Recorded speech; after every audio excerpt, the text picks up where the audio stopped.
नमस्कार प्यारे बच्चों, मैं रमेश कुमार नई वीडियो के साथ हाजिर हूँ आपके पास। आज हम एक्सरसाइज 1.3 जो है वो स्टार्ट करेंगे। तो उससे पहले एक छोटा सा बेसिक है इस एक्सरसाइज में।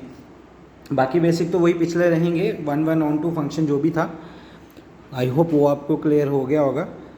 एक्सरसाइज 1.3 जो है, देखिए कंपोजिट फंक्शन क्या होता है। मान लीजिए एफ एक फंक्शन है ए से लेकर बी तक, जी एक फंक्शन है इसी बी से लेकर सी तक। तो कंपोजिशन कैसे डिफाइन की जाती है? जी कंपोजिशन एफ, वो एफ कंपोजिशन जी नहीं होगा, जी कंपोजिशन एफ होगा। कहाँ से? ए से लेकर सी तक। डिफाइन कैसे किया जाएगा? जी कंपोजिशन एफ ये आ गया, इस ए का एलिमेंट एक्स आ गया, ठीक है। और ये कंपोजिशन की क्या डेफिनेशन होती है? यहाँ से ये जो बीच में कंपोजिशन है ये हट जाता है, जी बाहर, और एफ जो है वो एक्स पे अप्लाई हो जाएगा, ठीक है। एक्स जो है वो सारे के सारे एक एलिमेंट होंगे, जो भी ये एक्स आएगा। एक्सरसाइज पे मूव करते हैं। फर्स्ट क्वेश्चन है आपका कि एफ एक फंक्शन है 1 3 4 से लेकर 1 2 5 तक, ठीक है। जी एक फंक्शन है 1 2 5 से लेकर 1 और 3 तक। गिवन बाय, डिफाइन कैसे है? एफ ऑफ 1 2 के बराबर, एफ ऑफ 3 4 के बराबर, एफ ऑफ 4 1 के बराबर। और जी फंक्शन ये वाला कैसे डिफाइन है? 1 3 पे जा रहा है, 2 3 पे जा रहा है, और 5 जो है वो 1 पे जा रहा है, ठीक है। सबसे पहले जो एफ फंक्शन गिवन था हमने वो भी लिख लिया, जो जी फंक्शन गिवन था हमने वो भी लिख लिया, और एफ और जी जो जैसे वो डिफाइन किया गया था हमने वो भी लिख दिया। क्वेश्चन में कहा हुआ है जी कंपोजिशन एफ जो है वो आपको फाइंड करनी है। देखो जी कंपोजिशन एफ जो मैपिंग है वो कहाँ से लेकर कहाँ तक होगी? 1 3 4 से लेकर 1 3 तक, मतलब ए से लेकर सी तक होगी ना। तो ये सारे एक्स के एलिमेंट ये आपको डालते चलने हैं कंपोजिशन में, और इन दोनों में से कोई ना कोई एक आंसर आता जाएगा। तो देखो जी कंपोजिशन एफ 1 आ गया, ये वाला एलिमेंट, ठीक है। यहाँ पे थोड़ी सी एडिटिंग है वो मैं यहाँ पे करने जा रहा हूँ कि जी कंपोजिशन एफ जो है वो कहाँ से लेकर कहाँ तक डिफाइन होगा आपका?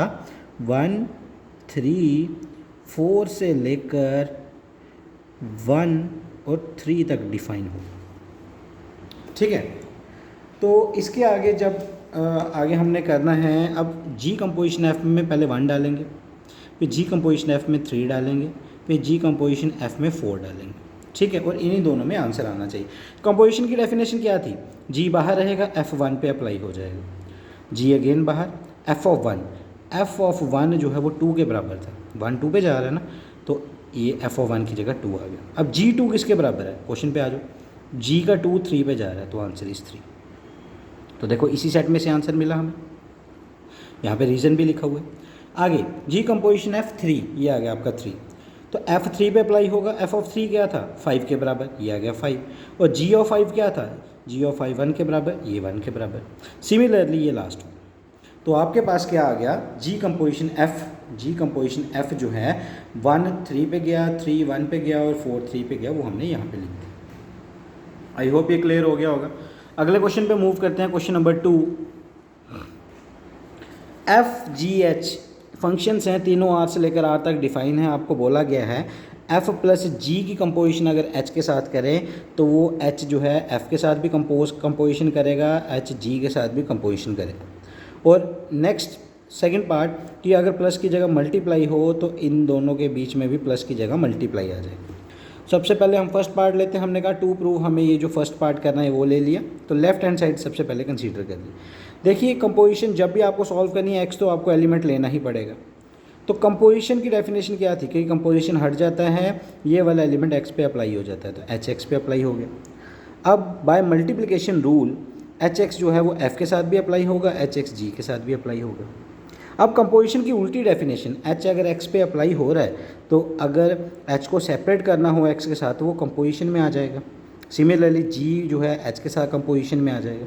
यहाँ पे दोनों में एक्स था, एक्स कॉमन आ गया, यहाँ से एक्स और यहाँ से एक्स दोनों कैंसिल आउट, ठीक है। रेस्ट इज योर आंसर, जो आपको प्रूफ करना था। सेकंड पार्ट बिल्कुल इसी तरीके से है, सिर्फ जहाँ जहाँ आपको यहाँ प्लस दिख रहा है वहाँ पे आपने मल्टीप्लाई जो है वो यूज़ करना है। तो ये रहा आपका सेकंड पार्ट। यहाँ पे मल्टीप्लिकेशन आ गई एच एक्स, सबसे पहले पिछले क्वेश्चन की पिछले पार्ट की तरह एच एक्स पे अप्लाई हो गया, फिर एच एक्स जो है वो एफ पे के साथ भी मल्टीप्लाई हुआ और जी के साथ भी, दोनों के बीच में डॉट प्रोडक्ट था, डॉट आ गया। अब कंपोजिशन की उल्टी डेफिनेशन, एक्स को सेपरेट कर लिया, एफ और एच को कंपोज कर लिया, एक्स को सेपरेट कर लिया, जी और एच को कंपोज कर लिया। दोनों में से x common, x and x cancel, rest is your answer. I hope ये आपको क्लियर हो गया होगा। क्वेश्चन नंबर 3 पे मूव करते हैं। जी कंपोजिशन एफ और एफ कंपोजिशन निकालना है आपको जी के साथ। एफ और जी गिवन है, एफ और जी दोनों में गिवन है। तो फर्स्ट पार्ट पे आते हैं। सबसे पहले एफ आपके पास गिवन था, जी भी आपके पास गिवन था, ठीक है। हमें जी कंपोजिशन एफ भी निकालना और एफ कंपोजिशन जी भी निकालना। तो सबसे पहले जी कंपोजिशन एफ की बात करते हैं। कंपोजिशन की क्या डेफिनेशन है कि कंपोजिशन हट जाता है, एफ एक्स पे अप्लाई हो जाएगा, ठीक है। जी एज इट इज़ रहा, एफ एक्स था आपका मॉड एक्स, तो एफ एक्स की जगह मॉड एक्स आ गया। अब जी एक्स था आपका 5x - 2, लेकिन यहाँ पे x की जगह कौन है, मॉड x है, तो ये वाला x किसके साथ रिप्लेस हो जाएगा, मॉड x के साथ, बाकी सारा सेम, ठीक है। तो जी कंपोजिशन f का आंसर ये आ गया जो आप ये ऊपर पढ़ा। अब f कंपोजिशन g, तो पहले डेफिनेशन ऑफ कंपोजिशन जी जो है वो x पे अप्लाई हो जाएगा, f बाहर रहा, जी एक्स था आपका मॉड 5x - 2, तो ये आ गया, ठीक है। अब ये f और ये पूरा x, तो यही इधर फिल करेंगे, x की जगह ये नंबर, और यहाँ पे तो ऑलरेडी मॉड था और x के साथ यहाँ पे भी मॉड है, तो यही वैल्यू इस x में डालेंगे पूरी मॉड के साथ, तो डबल मॉड आ गया। Double mod equals to single mod, वो आप सेम लिख सकते हैं, डबल मॉड या single mod same thing. Second part, F X ये था, जी एक्स आपके पास ये था, तो कंपोजिशन क्या थी कि एफ जो है वो एक्स पे अप्लाई होगा, जी एज इट इज़ रहा, एफ एक्स आपका था 8x3, ये आ गया, ठीक है। जी कंपोजिशन एफ एक्स आ गया। अब जी ये पूरा x, तो जी एक्स क्या था, x की पावर 1/3, मतलब जो यहाँ पे x होगा उसकी होल पावर 1/3 कर देंगे, तो 8x³ की होल पावर 1/3, 8 का क्यूब रूट होता है 2, और ये 3 और ये 3 कैंसिल, x, ठीक। सिमिलरली एफ कंपोजिशन जी, सबसे पहले जी एक्स पे अप्लाई होगा, तो जी एक्स आपका कैसे डिफाइन था, x की पावर 1/3, ये आएगा। अब एफ एक्स 1/3 मतलब एफ एक्स है ना, तो जहाँ पे x होगा वहाँ पे 1/3 लिखना है, तो 8 सेम आ गया, x की जगह x की पावर 1/3 आ गया, इसका क्यूब था, क्यूब आ गया, 3 के साथ 3 cancel, 8x is your answer, ठीक है। क्वेश्चन नंबर 4 पे चलते हैं। उन्होंने बोला हुआ एफ एक्स अगर ऐसे डिफाइन किया गया है, आपको ये शो करना है कि F composition F of x जो है वो एक्स के बराबर ही आना चाहिए, और उसके बाद ये पूछा हुआ है कि एफ़ का इन्वर्स जो है वो क्या होगा। तो देखो एफ ऑफ एक्स आपके पास ये क्वेश्चन में गिवन है, तो हमें एफ ऑफ एक्स निकालना है ना, तो कंपोजिशन की क्या डेफिनेशन थी, ये कंपोजिशन हट जाता है, ये एफ इस एक्स पे अप्लाई हो जाएगा, ठीक है। एफ आपका सेम आ गया, एफ एक्स तो ये पूरा था, इस एफ एक्स की जगह ये पूरा आ गया, ठीक है।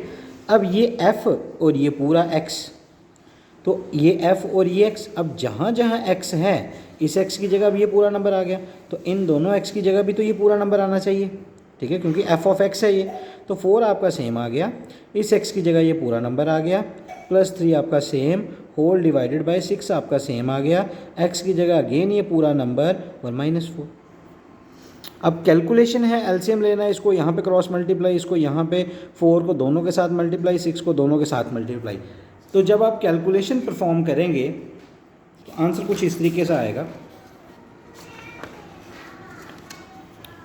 ये, उसके बाद ये नंबर पूरा 3 के साथ क्रॉस मल्टीप्लाई हुआ और ये नंबर 4 के साथ क्रॉस मल्टीप्लाई हुआ, ठीक है।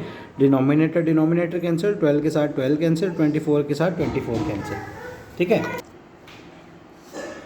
तो ये दोनों कट गए, ये भी कट गया और ये भी कट गया, इन दोनों को प्लस किया 34x, इन दोनों को प्लस किया 34, x एंड x कैंसिल, 34 और 34 कैंसिल, आपके पास x बच गया। तो यही तो आपको प्रूफ करना था, ठीक है ना।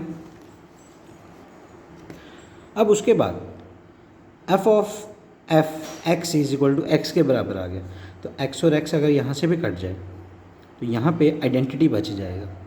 तो देखो बच्चों, जब भी किसी फंक्शन को किसी दूसरे फंक्शन के साथ कंपोज किया जाए, आंसर अगर आइडेंटिटी आ जाए, इसका मतलब या तो ये वाला फंक्शन इसका इन्वर्स है या ये वाला फंक्शन इसका इन्वर्स है, तो दोनों f है ना, इसका मतलब f जो है वो खुद का ही इन्वर्स हो गया, Hence given function f is invertible and inverse of f is itself, कि इन्वर्स का जो f का इन्वर्स है वो f खुद ही है। ठीक है, आगे चलते हैं। Question number 5। क्वेश्चन नंबर 5 में क्या है,